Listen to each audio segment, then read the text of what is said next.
Hello everyone, কেমন আছেন সকলে? আশা করছি সকলে খুবই ভালো আছেন, সুস্থ আছেন। আমরাও কিন্তু বেশ ভালোই আছি। আমার নতুন আরও একটা ব্লগে আপনাদেরকে স্বাগত জানাচ্ছি। আজকে হলো বৃহস্পতিবার, ঘড়িতে এখন প্রায় বাজে হয়তো 11:30টার মতো। এখন থেকে সকলকে সঙ্গে নিয়ে ব্লগটা শুরু করলাম।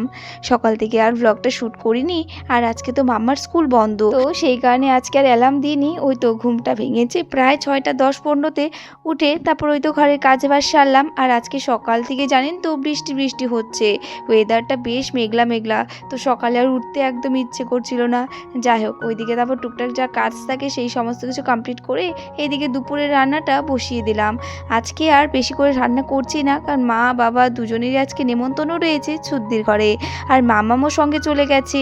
তো সেই কারণে কিন্তু দুজনের জন্যই রান্না করলাম, আর ওই তো রাত্রের জন্য একটু করে রাখবো। মামাম আর মা এই তো বাড়ি থেকে এখন বেরোলো, আর এইদিকে এখন আমি ওই যে কাজ বাজে লেগে পড়েছি দেরি না করে। জানেন তো, মামা বাড়িতে না থাকলে বাড়িটা ঘরটা যেন একদম ঠান্ডা ঠান্ডা হয়ে যায়, কোনো হইচই নেই, কোনো কথা নেই, চুপচাপ থাকতে হয়। তো যখন স্কুলে যায় তখনও যেন বাড়িঘর কত ঠান্ডা থাকে, কিন্তু ওই তো কাজের মধ্যে থাকি বলে তেমন একটা মনে পড়ে না।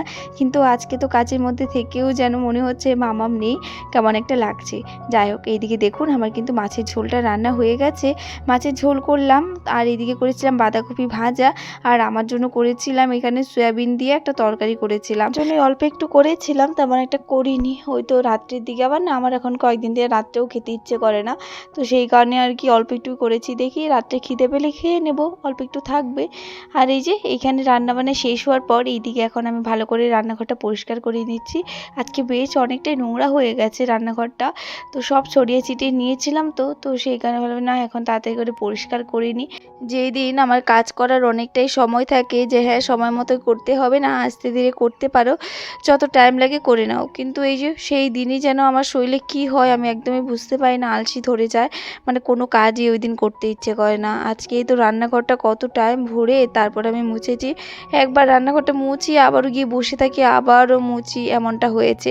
আর জানেন তো, আজকে কয়েকটা কাপড়ও রেখে দিয়েছিলাম, ভেবেছিলাম ধুয়ে দেবো, কিন্তু আজকে এত আলসেমির জন্য আজকে কোনো কাপড়ই ধুইনি। ওই তো সে আবার কালকে সকালে ধুতে হবে, কালকে এত তাড়াহুড়ো থাকবে, সেই তাড়াহুড়োর মাঝখানেই এই তো কাপড়গুলো ধুতে হবে। ওইদিকে রান্নাঘরটা পরিষ্কার করে রান্নাঘরটা ভালো করে মুছে এইদিকে বাসন যেগুলো ছিল সমস্ত বাসন মেজে নিয়ে এসেছি। বাসনগুলো এখন এই যে ঝাঁকিতে রেখে দিচ্ছি, উল্টো করে জল ঝরে গেলে তারপর ঘরে নিয়ে যাব। দুপুরে রান্নাবান্না হয়ে যাওয়ার পর সকালে তো যে দুধটা দিয়ে যায় সেটাই আমরা এখন এই যে জাল করে রাখি, নয়তো এই সকাল দিকে জাল করে রাখলে কি হয়, ওই তো পরে বিকেলবেলার দিকে বা রাত্রের দিকে না নষ্ট হয়ে যায়। তো সেই কারণে কিন্তু সকালবেলার জাল দিয়ে রাখি না, এই তো দুপুর দিকে রান্নাবান্না হয়ে যাওয়ার পর আমি ফুটিয়ে রাখি একটু। তো এইদিকে দুধটা বসিয়ে আমি এইদিকে এই যে একটু হালকা রৌদ্র আর কি আঁচ পেয়ে আমি কাপড়গুলো নিয়ে বেরিয়েছি। সেই সকাল থেকে বৃষ্টি হচ্ছে, ওই তো 11:30 পর্যন্ত তো বৃষ্টি হলো, এখন একটু কমে গেছে, তো সেই কারণে আর দেরি না করে কাপড়গুলো বের করে দিলাম। ওইদিকে কাপড়গুলো মেলতে মেলতে কিন্তু আমার এই যে দুধটাও দেখুন ফুটে গেছে, নামিয়ে দিলাম। যখন এই দুধটা রেখে যায় না তো তখনই দেখি পড়ে যায়, আজকে একদম কমিয়ে রেখে গেছিলাম, তো সেইখানে কিন্তু আজকে একদমই দুধটা পড়েনি। যাই হোক, এইদিকে আমরা দুপুরে ভাত টাত খেয়েছি, তখনই মামামও চলে এসেছে, তো বাবাও গিয়েছিল, দাদা ভাইয়ের সঙ্গে চলে এসেছে, সবার সঙ্গে চলে এসেছে, মা রয়েছে। তো মামাম আসার পর ওকে এই যে ঘুম পাড়িয়ে দিলাম। আজকে একটু দেরি করে উঠেছে, ঘুমাতে চাইছিল না, অনেকটা বেশ বেলা হয়ে গেছিলো, তো ভাবলাম তাও একটু ঘুম পাড়িয়ে দিই, ওই তো 1 ঘন্টার মতো ঘুমিয়ে থাক, আমি ওইদিকে ঘরগুলো ঝাড় দিয়ে নেব, নয়তো এই কাজগুলো করতে করতে বা মাম্মাম আরও দুষ্টামি করতে থাকবে। তো অল্প একটু সময় ঘুমিয়ে থাকছে যতক্ষণ, তো তার জন্য ভাবলাম যে না তাড়াতাড়ি করে এই কাজগুলো আগে সেরে নিই। সকাল ভোরে বৃষ্টি হওয়ার পর এই তো বিকেলবেলা একটু রোদ্দুর দেখলাম চোখে, তো এই যে এইদিকে এখন রোদ্দুর উঠেছে। কাপড়গুলো বের করে দিয়েছিলাম বলে বেশ ভালোই হয়েছে, অনেকটাই বেশ হাওয়াও দিচ্ছে বাইরে, তো হালকা হালকা করে শুকিয়ে যাবে। আর ওইদিকে বাবা খেয়ে দিয়ে এসে ঘুম দিয়েছে। আর আজকে জানেন তো, হ্যাঁ এই সময়টায় রোদ্দুর দিয়েছে কিন্তু ঠান্ডা ঠান্ডা বেশ অনেকটাই লাগছিল। তো ওইদিকে বাবাও কম্বল গায়ে দিয়ে ঘুমিয়ে রয়েছে, আর মামামকে তো ফ্যান দিয়ে এসেছি, তো সেইখানে কম্বলটা দিয়ে দিয়েছি, কারণ ওই তো ফ্যান না দিলে আবার মশায় কামড়াবে, তো ওই তো কম্বলটাও দিয়ে এসেছি। যাই হোক, এর ফাঁকে দেখুন ঘরগুলো আমার ঝাড় দেওয়া হয়ে গেছে। জানেন তো এই বিকেলবেলা যতক্ষণ এই ঘর না ঝাড় দেবো আমার যেন কোনো কাজ শেষ হয় না।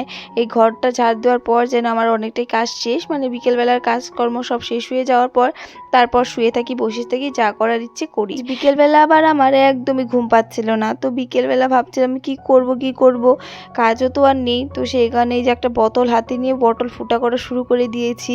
এটাতেও একটা গাছ লাগাবো ভেবেছি, অনেক দিন থেকে মোবাইলে দেখছি, তো সেভাবে আর কি করার চেষ্টা করছি, দেখি গাছটা লাগে বটলটা ফুটো করে আমি চলে আসলাম বাইরে। এইদিকে এখন মাটিটা তৈরি করে নিচ্ছি। আমি যে গাছটা লাগাবো অনেকটাই জল কম লাগে, আর জলটা যদি না থাকে সেভাবে আর কি মাটিটা তৈরি করছিলাম, যাতে একটু বালিও বেশি করে দিয়ে দিয়েছি, যাতে মাটি আর কি কম জল থেকে থাকে আর কি, জলটা যাতে পড়ে যায়। তো এই তো এইদিকে এখন বোতলটার মধ্যে ভরে নিচ্ছি মাটিগুলো। আর হ্যাঁ, আমি বলেই দিচ্ছি কি গাছ লাগাচ্ছি। তো আমি পদুলিকা গাছের ডাল একটা একটা করে ছিঁড়ে নিচ্ছি।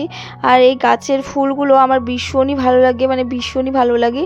আর এই গাছটা না এতটাই ভালো কি বলবো, এই যে ডালগুলো ছিঁড়ে ছিঁড়ে নিয়ে লাগাচ্ছি।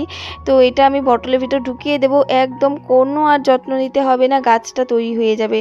দেখুন এই ছোট ছোট গাছটার থেকে কিন্তু আমি এই যে দেখুন আরও একটা গাছ তৈরি করেও নিয়েছি।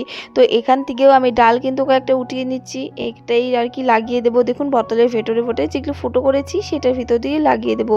ওই তো একদিন দুদিন পর পর শুধু একটু জল দিব, বাস গাছটা তৈরি, আর কোনো টেনশন নেই।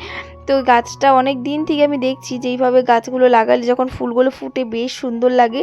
তো আমি সেই কারণে ভাবলাম যে না, আমি একটু ট্রাই করি, যেহেতু আমার এইসবের দিকে এখন এতটা পরিমাণে শখ গিয়েছে। জানেন তো এই বিকেলবেলার দিকে এখন আমার না ঘুমিয়ে আমার শুধু এই গাছগুলো দিয়ে তাকিয়ে থাকতে ইচ্ছে করে। শুধু মনে হয় এই গাছগুলো কি করছে দেখি একটু গিয়ে। এই এমন একটা ভালোবাসা চলে এসেছে আমার, এতটা ভালো লাগে আমার এই গাছপালাকে দেখতে, যত্ন করতে, কি বলবো। সময় না পেলেও সময় করে নিয়ে তারপর যত্ন করি। তো এখন হইতে প্রায় বাজে 6:30। আমি চলে আসলাম রান্নাঘরে। এইদিকে বিকেলবেলার দিকে আমার অনেকটা টেনশন থাকে যে মামাকে কি দিব। আমার শুধু এটা নিয়ে টেনশন থাকে, কী দেবো কী দিব। তো ও আবার না ওস্তের যে গোলা রুটি করে দিই সেটা আবার পছন্দ করে, দুধের সর দিয়ে যদি লাগিয়ে দিই, তো সেটাই আজকে করে দিচ্ছি। কালকে সবেদা মানে ফ্রুটস খাইয়েছিলাম। চলো এখন এটা বানিয়ে নিই, মানে বানানো স্টার্ট করে দিয়েছি। চলুন কীভাবে বানাচ্ছি দেখিয়ে দিই একবার। গোলা রুটিটার মধ্যে ওই তো একটু ওটস দিয়ে, একটু আটা, আর একটু চালের গুঁড়ো, আর একটু চিনি আর লবণ দিয়ে ভালো করে মিশিয়ে এইভাবে বানিয়ে দিই। মামাম এটা খেতে ভীষণই পছন্দ করে। আর এইদিকে বাবার জন্য চা বসিয়ে দিয়েছিলাম, বাবা আর আমি দুজনেই খাবো। মা তো আজকে এখন আসেনি, বা একটু পরে চলে আসবে। তো এইদিকে এখন বাবার জন্য বেডি নিই, এইদিকে এখন আমারটাই চিনি দিয়ে দিলাম। এদিকে মামামকে খাওয়াটা দিতে গিয়েছি, তখনই দেখুন এই তো কাজ বেড়ে গেল। তো এখানে এই যে চাটা পড়ে গেছে, তো এখন আবার ওই গ্যাসটা ভালো করে মুছে নিয়ে তারপর ওই তো যেতে হবে চা খেতে। তো ওই তো একটু যদি নজর সরে তাহলেই ওই তো একটার থেকে আরেকটা কাজ বেড়ে যায়। যাই হোক, ওইদিকে গ্যাসটা মুছে এদিকে চলে আসলাম এই যে ঘরে। এদিকে এখন মামামকেও দিয়ে দিয়েছি খেতে। মাম এই খাবারটা দেখলে অনেকটাই খুশি হয়ে যায়, তো এই যে দেখে বলছে আমি একা একাই খাবো। তো এই যে ও ঘুরে ঘুরে একা একা খাচ্ছে, আর এদিকে বসে আমি চাটা খেয়ে নিলাম। তো চলুন আজকে ব্লগটাও কিন্তু আমি এখানে এন্ড করলাম। আবারও দেখা হবে নতুন একটা ভিডিওতে, ততক্ষণের জন্য ভালো থাকবেন, সুস্থ থাকবেন। রাধে রাধে, বাই।